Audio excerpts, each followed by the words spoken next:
Hey friends, this beat up end table is getting a cheap makeover to fit its style. If any piece of furniture needed to be cleaned first, this one did. After spraying Cred Cutter on it, I used a metal scraper to remove the splattered paint and the sticker.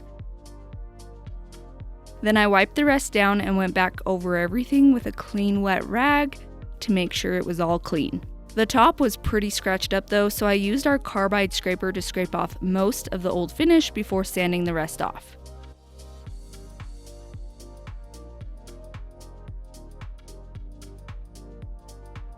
For the edges, I put a thick interface foam pad onto my sander with my 80 grit sandpaper to easily sand the curves.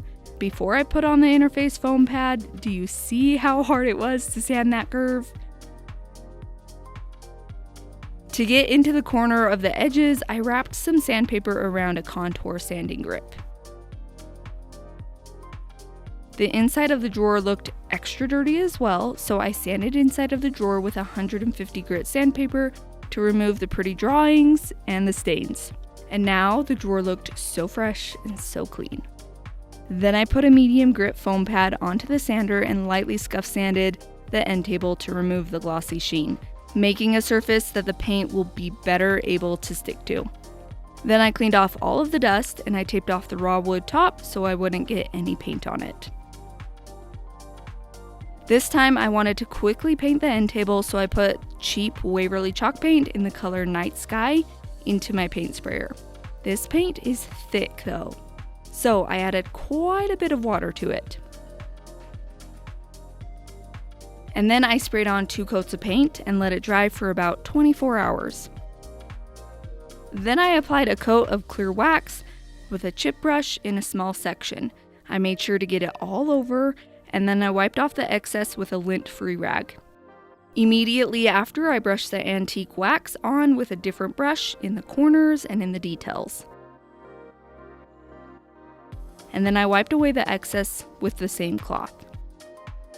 When there was too much antique wax for my liking, I brushed on some clear wax and it wiped the dark wax away.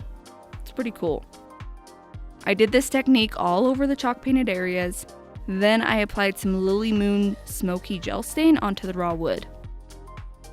I've never used this stuff before and it was given to me, but I thought the color would go perfectly with the base of the table. After that was dry, I brushed on a few coats of water-based polyurethane to give it a durable finish. And last but not least, I found this drawer pull in my stash of hardware, so I attached it to the drawer, and here's what it looks like now.